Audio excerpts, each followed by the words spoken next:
So, money and banking.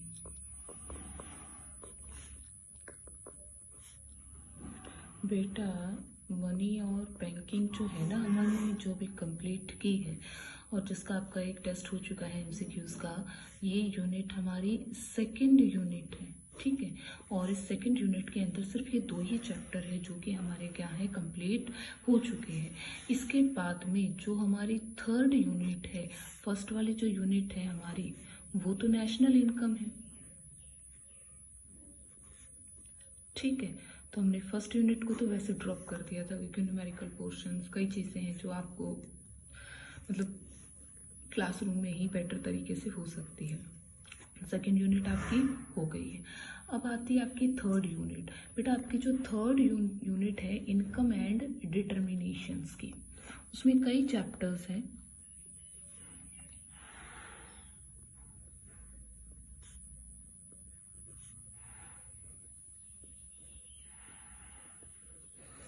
और उसके अंदर कर्व्स हैं, शेड्यूल्स नहीं है, ओनली कर्व बेसिस हैं, किस तरह से वो बनाने हैं, तो वो भी मैं अभी आपको नहीं करा रही हूँ। So basically I am going to the fourth unit, ठीक है।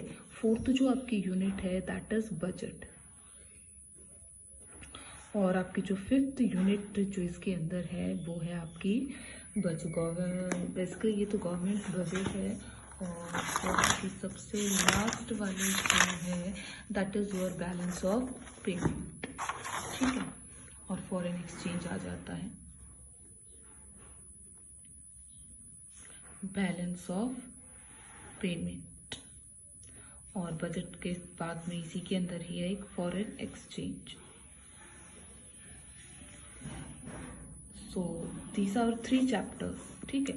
या तो इन तीनों चैप्टर्स को हम एक फोर्थ यूनिट भी मान लेते हैं और कई बार इनको अलग अलग भी कंसिडर किया जाता है। और जिनके अंदर से आपके क्वेश्चन मस्ट है ना, इसके अंदर कोई शेड्यूल है जैसे money and banking theoretical chapters है, जस्ट वैसे ही ये चैप्टर्स भी आपके कंप्लीटली क्या है, थ्योरेटिकल है, बड़े नहीं है, बहुत छोटे छोटे चैप्टर्स हैं।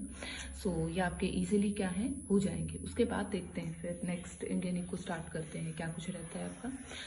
So now today we are starting government budget. आज हम जो शुरू करने जा रहे हैं वो है आपका गवर्नमेंट का बजट। सो कई बार बताई हुई है आपको बातें इसके बारे में, तो ऐसा नहीं है कि आप अवेयर नहीं हो।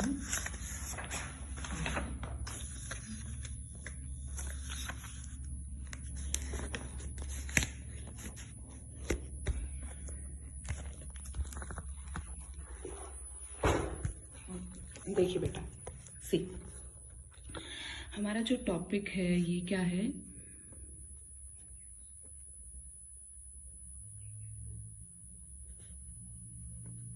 Government budget.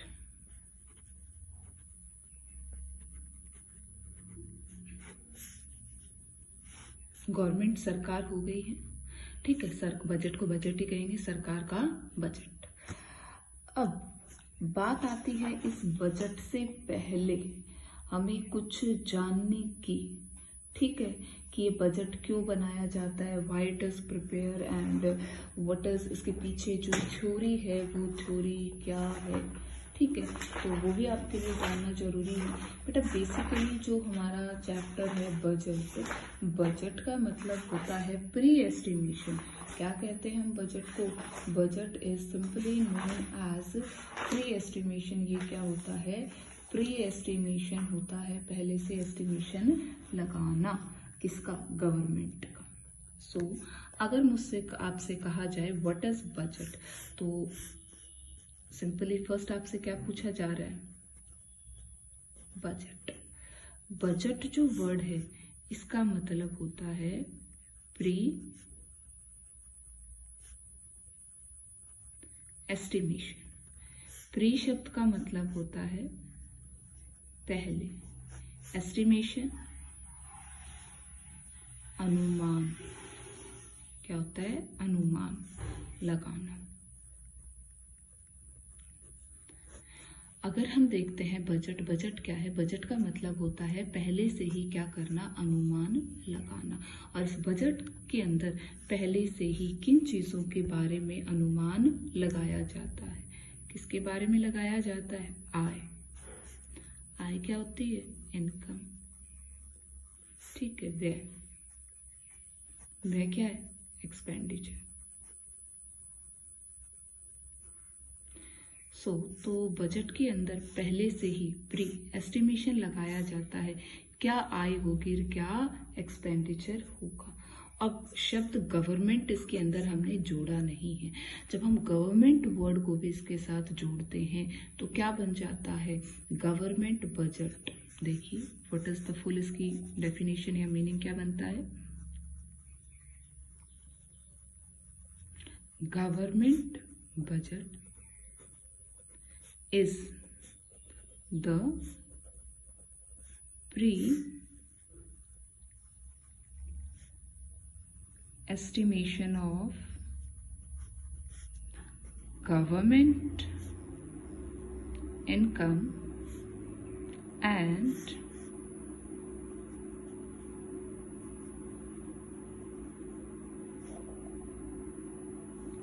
expenditure of the coming year। जो साल अभी आया नहीं है, आने वाला है, उस आने वाले वर्ष के लिए पहले से ही सरकार की आय और व्यय का जो अनुमान लगाया जाता है उसे क्या कहते हैं? हम बजट कहते हैं। अब बात आ जाती है बजट की, इसके बारे में कुछ इसके फीचर्स के, कि इसके फीचर्स क्या होते हैं, किन चीजों से क्या इसकी विशेषताएं होती हैं। बेटा पहले जो इसकी विशेषता है कि इसके अंदर जो प्री एस्टिमेशन लगाया जाता है, जो बजट हर साल संसद के अंदर रखा जाता है, सरकार अपना बजट रखती है, वो एक्चुअल डाटा नहीं होता। इट इज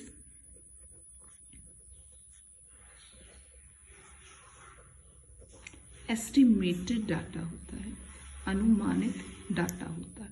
हो सकता है इतना रहे, इससे कम हो जाए, इससे ज्यादा हो जाए, तो it is not an exact data, ये नहीं है। So now it's the second point, it is prepared annually.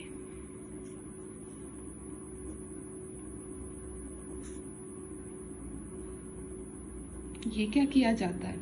हर साल बनाया जाता है, ऐसा नहीं है कई वर्षों में बनता है, हर साल बनाया जाता है। थर्ड पॉइंट, थर्ड इज ये क्यों बनाया जाता है? Why it is necessary? It is necessary because due to the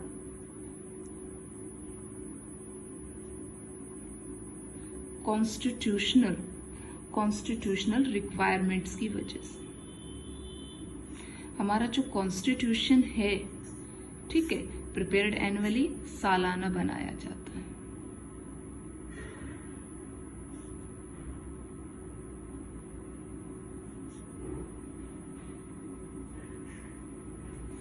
constitutional requirement, क्योंकि संविधान के अंदर प्रस्तावित, संविधान के अंदर मेंशन किया गया है, तो बेटा पूरा देश संविधान के हिसाब से तो चलता है, अकॉर्डिंग टू द कॉन्स्टिट्यूशन के लॉज के अकॉर्डिंग ही तो चलता है। तो ये बजट बनाना भी हमारे कॉन्स्टिट्यूशन के अंदर मेंशन है। That is why we are making to run our nation in a proper way. और ये जो बजट है ये कॉन्स्टिट्यूशन के अंदर ही लिखा हुआ है that it must be represent in the parliament. Parliament के अंदर ये दिखाया जाता है, शो किया जाता है, प्रेजेंट किया जाता है। नाउ द पॉइंट फोर्थ, इसके अंदर एक वर्ड आते हैं आपके, बता दो मैं। एक तो रिवेन्यू होता है, ठीक है, और एक होता है बेटा कैपिटल। जो रिवेन्यू इनकम भी होती है, रिवेन्यू एक्सपेंडिचर भी होता है। कैपिटल इनकम भी होती है और कैपिटल एक्सपेंडिचर भी होता है। ये जस्ट इस पॉइंट्स के बाद मैं आपको इनको समझाऊंगी। तो इसके अंदर जो रिवेन्यू है और जो एक्सपेंडिचर है, ठीक है, वो गवर्नमेंट प्लान करती है, गवर्नमेंट की प्लानिंग के अकॉर्डिंग ही ये होता है। दूसरी बात आती है नेक्स्ट कि बजट का इम्पैक्ट हमारी इकोनॉमी के ऊपर बहुत ज्यादा होता है। Budget completely affects our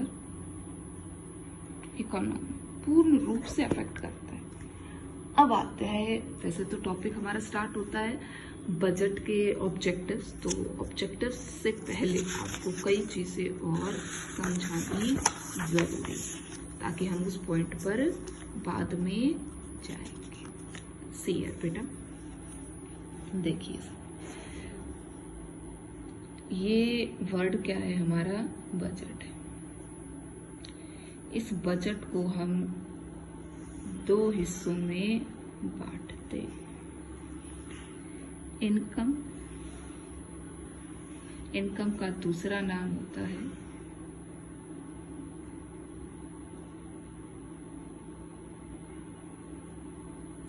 receipts, expenditure. सो जिस चैप्टर में जो बेसिकली वर्ड रिपीट होगा that will be the receipts. तो बजट को हम दो हिस्सों के अंदर बांटते हैं बेटा। एक तो होती है इनकम, आय होती है, और आय को हम क्या कहते हैं, रिसीट्स कहते हैं। दूसरा क्या होता है बेटा जी, एक्सपेंडिचर होता है। अब जो ये इनकम है, रिसीट्स है, इनको भी आगे चलकर हम दो भागों में क्या करते हैं, बांटते हैं। देखिए revenue, receipts, capital, receipts. Expenditure is also divided like this.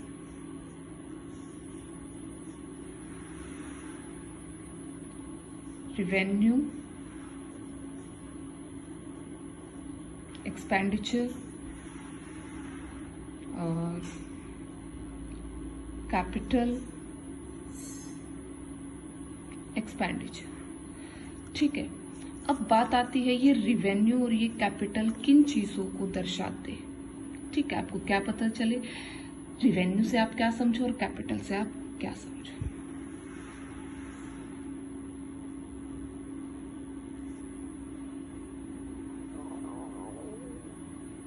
बेटा रिसिप्ट से तो आप समझते हो जहां से हमारे पास क्या होते हैं, पैसे आते हैं। रिवेन्यू रिसिप्ट्स वो रिसिप्ट्स होती है विच do not create assets and liabilities। do not create करती है और ना ही उसको अफेक्ट करती है। क्रिएट या affects assets and liabilities of the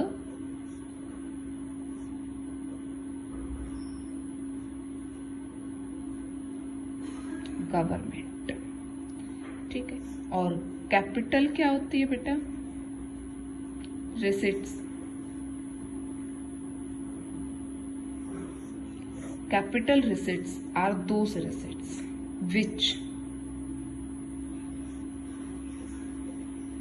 affects assets and liabilities of the government। I think you are getting the point। बेटा revenue receipts का मतलब होता है पैसा। वो पैसा होता है, वो आय होती है, मतलब गवर्नमेंट के पास वहां से पैसे आते हैं। जो रिवेन्यू ना तो गवर्नमेंट की एसेट्स बनती है ना लाइबिलिटी बनती है।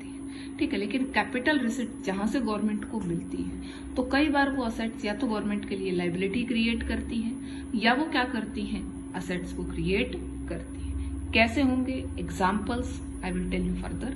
फर्स्ट आप इनको याद करने की कोशिश कीजिए, ज्यादा मुश्किल नहीं, बड़ा आसान और स्मूथ चैप्टर है। अब बात आती है एक्सपेंडिचर की।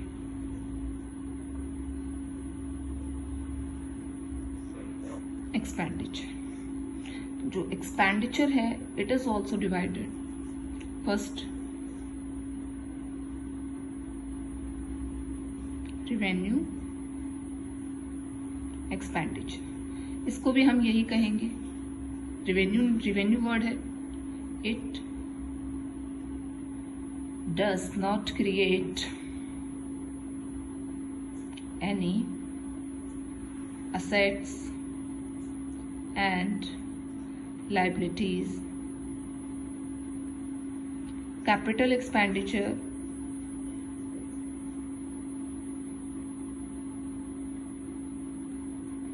it creates assets and liabilities. So this is the description. ये आपको किस तरह से इसको याद रखना है and how you have to learn this. So बेटा आज पर्टिकुलर आपने सिर्फ इतना करना है, नया सा चैप्टर है और बीएसटी के एग्जाम के लिए भी you have to get the preparations. So आपने इसके साथ साथ मैं आपको रिटर्न के लिए भी फोटोकॉपी सेंड करूंगी इसकी, and which you have to write in your notebooks, जो कि आपने नोटबुक्स में साथ के साथ लिखना होगा, ठीक है। और वैसे तो इसके बाद में आता है इसका ऑब्जेक्टिव आ जाते हैं बीच में, जो कि मैं आपको रिटर्न में भी दूंगी उसमें। तो ऑब्जेक्टिव्स के बारे में मैं आपको बता दूं थोड़ा सा कि क्या है।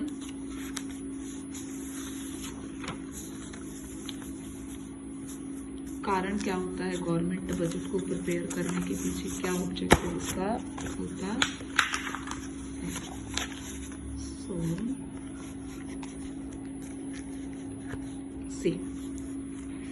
ऑब्जेक्टिव्स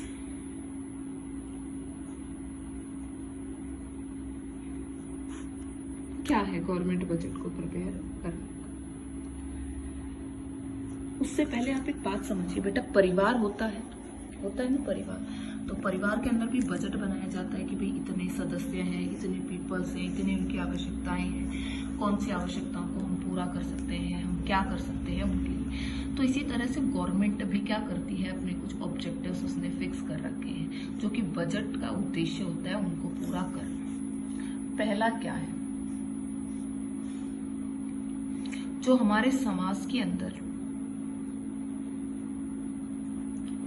इनइक्वालिटीज हैं, असमानताएं हैं, किसके अंदर, इनकम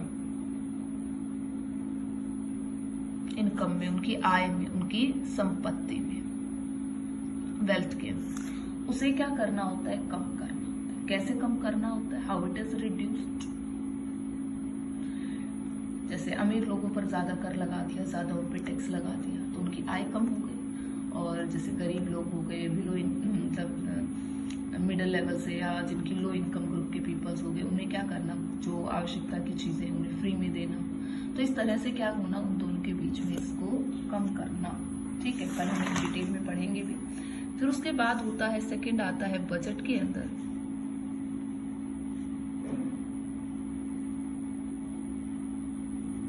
रीएलोकेशन ऑफ रिसोर्सेस। बेटा रिसोर्सेस हमारे स्केयर हैं, उन्हें रीएलोकेट करना, उनके डायरेक्शन को चेंज करना, उनको बदलना, किस तरह से उसे लेके चलना। Third is economic stability.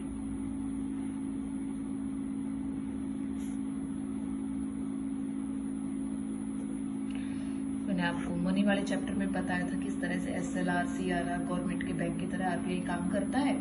तो एक इकोनॉमी को स्टेबल करने के लिए इन्फ्लेशन डिफ्लेशन की सिचुएशन में गवर्नमेंट का बैंक है, कभी उसको सीआरआर एसएलआर को इंक्रीज करता है, बढ़ता है, किस तरह से ये चीजें मैं आपको डिटेल में समझाऊंगी, किस तरह से इकोनॉमी को स्टेबल बनाता है गवर्नमेंट बजट। इसके बाद में हमारा इसका ऑब्जेक्टिव है ग्रोथ ऑफ इकोनॉमी, कि जो इकोनॉमी है उसको कैसे इंक्रीज करना है, that is the growth of economy.